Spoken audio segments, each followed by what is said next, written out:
अच्छा जी, अस्सलाम वालेकुम। तो कैसे हैं आप सब लोग? तो हमने अपना चैप्टर स्टार्ट किया हुआ था आईएफआरएस 9 फाइनेंशियल इंस्ट्रूमेंट्स। तो हमने अभी तक ये देख लिया था कि फाइनेंशियल इंस्ट्रूमेंट्स क्या हैं। फाइनेंशियल इंस्ट्रूमेंट्स में हम फाइनेंशियल एसेट्स को देख चुके थे अभी तक, और फाइनेंशियल लायबिलिटीज़ और इक्विटीज़, ठीक है। फिर अगर हमने फर्दर जो पढ़ा था वही था कि फाइनेंशियल एसेट्स के लिए कौन कौन से मॉडल्स अवेलेबल हैं। तो हमने उसमें ये देखा था कि फाइनेंशियल एसेट्स हमारे हैं कौन से, कि अगर हमने इन्वेस्टमेंट की हुई है बॉन्ड्स के अंदर या हमने शेयर्स के अंदर इन्वेस्टमेंट की हुई है। अगर तो हमने डेट सिक्योरिटीज़ यानी बॉन्ड्स, लोन नोट्स के अंदर इन्वेस्टमेंट की हुई है, तो सर हमारे पास 3 मॉडल्स अवेलेबल थे। एक amortize cost, at fair value through PNL, at fair value through OCI. फिर हमने इनके सवाल देखे थे, ठीक है। अब हम स्टार्ट करने लगे हैं फाइनेंशियल एसेट्स की दूसरी साइड, कि अगर हमने इन्वेस्टमेंट्स की हो शेयर्स में, मतलब कि हम कंपनी हैं और हमने किसी और कंपनी के शेयर्स परचेज़ किए हुए हैं। तो सर हम इसको स्टार्ट करते हैं।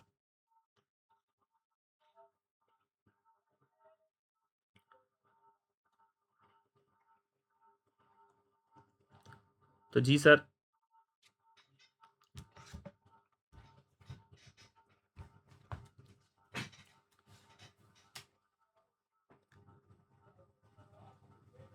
तो सर अब हम इन्वेस्टमेंट कर रहे हैं, हम यानी कंपनी, इन्वेस्टमेंट इन शेयर्स। तो सर जब आप इन्वेस्टमेंट करेंगे शेयर्स के अंदर, तो सर आपके पास 2 मॉडल्स अवेलेबल हैं, यानी कि आपने अपनी इन्वेस्टमेंट को कैसे रिकॉर्ड करना है, किस अमाउंट पे रिकॉर्ड करना है, और फेयर वैल्यू चेंजेस को आपने कैसे अकाउंट फॉर करना है। तो सर आप देखेंगे कि इनिशियल मेजरमेंट का मतलब ये होता है कि आप पहले दिन जब एसेट को खरीद के लेके आएंगे या परचेज करके लेके आएंगे, तो उसको किस प्राइस पे रिकॉर्ड करेंगे। और सब्सिक्वेंट मेजरमेंट का मतलब ये होता है कि जब आपका ईयर एंड आएगा, तो फिर आप एसेट को कैसे रिकॉर्ड करेंगे।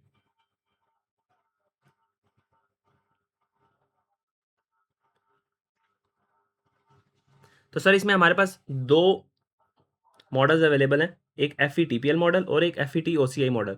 तो सर सबसे पहले हम थोड़ा सा एक ओवरव्यू ले लेते हैं कि हम एफ मॉडल में क्या करेंगे, ठीक है। फेयर वैल्यू थ्रू पीएनएल और फेयर वैल्यू थ्रू ओसीआई। तो सर सबसे पहली बात तो ये कि अगर तो आपने शेयर परचेज़ किए हैं, इसमें भी आपने अपने आप से पूछना है कि सर आपकी इंटेंशंस क्या हैं। अगर हमारी इंटेंशंस है ट्रेडिंग की, ठीक है, हमने शेयर इसलिए खरीदे हैं कि जब मार्केट में शेयर्स की वैल्यू ऊपर जाएगी तो हम शेयर्स को बेच देंगे, ठीक है। या हमारी शॉर्ट टर्म इन्वेस्टमेंट है ये हमारी शॉर्ट टर्म इन्वेस्टमेंट है, ठीक है। तो सर हम यानी बिजनेस इसको किस मॉडल पे रखेगा, एफ मॉडल पे। और सर अगर हमारी इंटेंशन है स्ट्रेटेजिक इन्वेस्टमेंट, ये हमने शेयर इसलिए नहीं खरीदे कि हम मार्केट में जैसे ही शेयर्स की प्राइस ऊपर जाएगी तो हम इसको बेच देंगे। नहीं सर, हमने इसलिए खरीदे हुए हैं कि अगर फॉर एग्जांपल कंपनी को कभी लॉसेस आते हैं तो इन शेयर से हम इन फ्यूचर में कोई लॉस है उसको हेज कर लेंगे, ठीक है, या कंपनसेट कर लेंगे, आप ऐसे भी समझ सकते हैं। या मैं ये भी कह सकता हूँ सर आपने लॉन्ग टर्म बेसिस के लिए ये शेयर्स परचेज किए हैं। तो सर अगर आपने शेयर परचेज किए हुए हैं तो शेयर्स भी आपके एसेट हैं और फाइनेंशियल एसेट है, ठीक है। तो सबसे पहले अगर मैं आपके सामने एक जर्नल एंट्रीज लिखूं, इनकी जर्नल एंट्रीज जो आप, कि सर अगर फॉर एग्जांपल हमने सबसे पहले खरीदे हैं शेयर्स, तो जब हमने शेयर खरीदे होंगे तो सर हम अपने पास एंट्री क्या करेंगे। सर हम जाके शेयर परचेज के लिए करके लेके आए तो हम लिखेंगे इन्वेस्टमेंट इन शेयर डेबिट। जैसे एसेट्स को डेबिट करते हैं तो ऐसे ही इन्वेस्टमेंट इन शेयर डेबिट। और कैश क्रेडिट, कि भाई हमने शेयर्स खरीद लिए और हमारे पास से पैसे चले गए। सर उसके बाद क्या होगा, सर शेयर्स को आपने अपने पास रख लिया और जब भी कंपनी प्रॉफिट कमाएगी और आपकी मैनेजमेंट यानी दूसरी कंपनी की मैनेजमेंट या डायरेक्टर्स उस प्रॉफिट को डिक्लेयर करेंगे, उसमें से डिविडेंड को डिक्लेयर करेंगे, ठीक है। तो हम क्या करेंगे सर, हम डिविडेंड इनकम बुक करेंगे अपने पास। तो जब हमें डिविडेंड मिलेगा तो हम डिविडेंड इनकम बुक करेंगे सर, हम करेंगे कैश डेबिट और dividend income credit.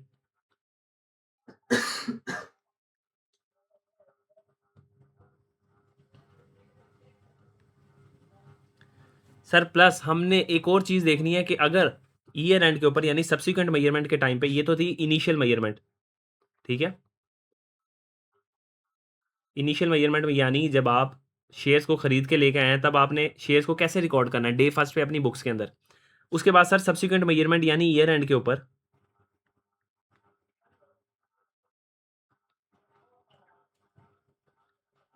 Year and के ऊपर आप इनको अपने पास कैसे रिकॉर्ड करेंगे। सर आप जाएंगे, आप जाके देखेंगे मार्केट में इस वक्त मार्केट में शेयर की प्राइस क्या चल रही है, ठीक है। मार्केट वैल्यू देखेंगे शेयर की, से हम एक शेयर खरीद के लेके आए थे 100 रुपीज़ का, और हमने जाके देखा कि साल बाद मार्केट में उसकी प्राइस चल रही है 120।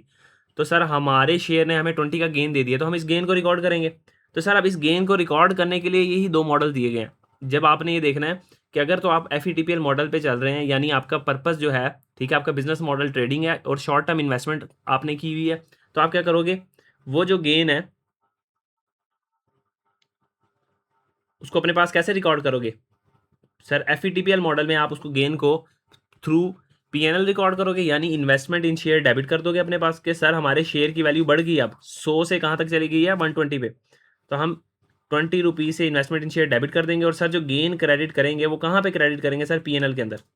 क्योंकि सर अब हमारा मकसद ये है कि शेयर्स, हमारा मकसद ही यही है कि हमने शेयर से गेन कमाना है, ठीक है, और डिविडेंड इनकम कमानी है। लेकिन अल्टीमेटली बेसिक मकसद एफईटीपीएल मॉडल में ये है कि आपने जब भी मार्केट में चेंजेस आएंगी शेयर प्राइसेस के अंदर, यानी वो ऊपर जाएंगी शेयर प्राइसेस, तो आपने वो गेन कमाना है, ठीक है, और डिविडेंड इनकम तो आपको प्लस एक एडिशनल इनकम के तौर पे मिलती रहेगी ना। तो सर सबसे पहली बात, जैसे हमने बॉन्ड्स के अंदर देखा था कि हमने इन्वेस्टमेंट इन बॉन्ड को डेबिट किया था किस चीज़ पे सर? परचेज प्राइस पे, प्लस अगर कोई प्रीमियम था तो ऐड कर दिया, अगर कोई डिस्काउंट था तो माइनस कर दिया। और सर हम ट्रांजैक्शन कॉस्ट को ऐड कर देते थे अपनी एफईटी ओसीआई मॉडल के अंदर, और हम अमोर्टाइज कॉस्ट के अंदर भी ट्रांजैक्शन कॉस्ट को क्या करते थे? ऐड कर देते थे। लेकिन एफईटीपीएल मॉडल में हम क्या करते होते थे? हम उसको एक्सपेंस आउट कर देते थे। तो सर अब अगर हमारा एफईटीपीएल मॉडल है, तो जैसे आप इन्वेस्टमेंट इन डेट में करते थे, तो आप इसको कैसे रिकॉर्ड करोगे इनिशियल इनिशियल मेजरमेंट के टाइम पे? तो सर आप लोगे परचेज प्राइस कि आपने कितने पे एक शेयर खरीदा है। सर अगर तो एफईटीपीएल मॉडल है तो आप ट्रांजैक्शन कॉस्ट को क्या एसिड की कॉस्ट का पार्ट बनाओगे? नहीं सर, ट्रांजैक्शन कॉस्ट को क्या करोगे? एक्सपेंस आउट करोगे, ठीक है। तो ये इसकी इसमें नहीं आएगा, तो ये मैंने लिख के काट दिया, ठीक है। अगर आपको कोई डिस्काउंट मिला है शेयर्स के ऊपर, तो सर आपने वो डिस्काउंट माइनस कर देना है। सर अगर आपको कोई प्रीमियम मिला है, सॉरी आपने प्रीमियम पे किया है, शेयर्स को परचेज करने के लिए आपने प्रीमियम पे किया, तो वो आप क्या करोगे? सर इसके अंदर ऐड कर दोगे।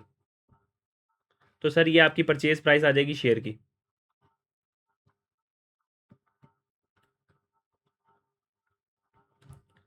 तो सर अगर यही हमारा एफईटीओसीआई मॉडल हो तो हम क्या करेंगे?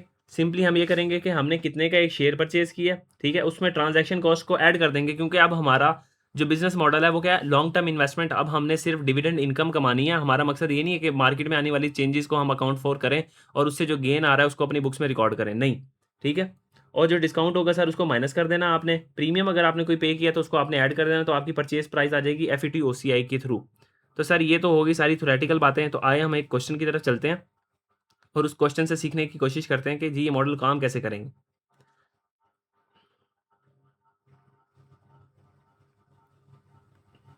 तो सर क्वेश्चन कह रहा है कि जी सबसे पहले आई कैप स्टडी टैक्स का क्वेश्चन है। अच्छा जी, मुजम्मिल लिमिटेड परचेज 5000 शेयर्स, उसने 5000 शेयर परचेज किए हैं फॉर 100 ईच ऑन यकम जनवरी 2009। यकम जनवरी 2009 पे मुजम्मिल ने 5000 शेयर परचेज किए हैं किसी कंपनी के, और एक शेयर की कीमत है 100 रुपीज़। वो कह रहा है transaction cost of 2% in both buying and selling.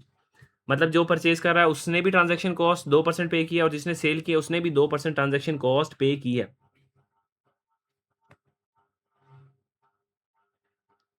या सर इसको आप ऐसे समझ लें कि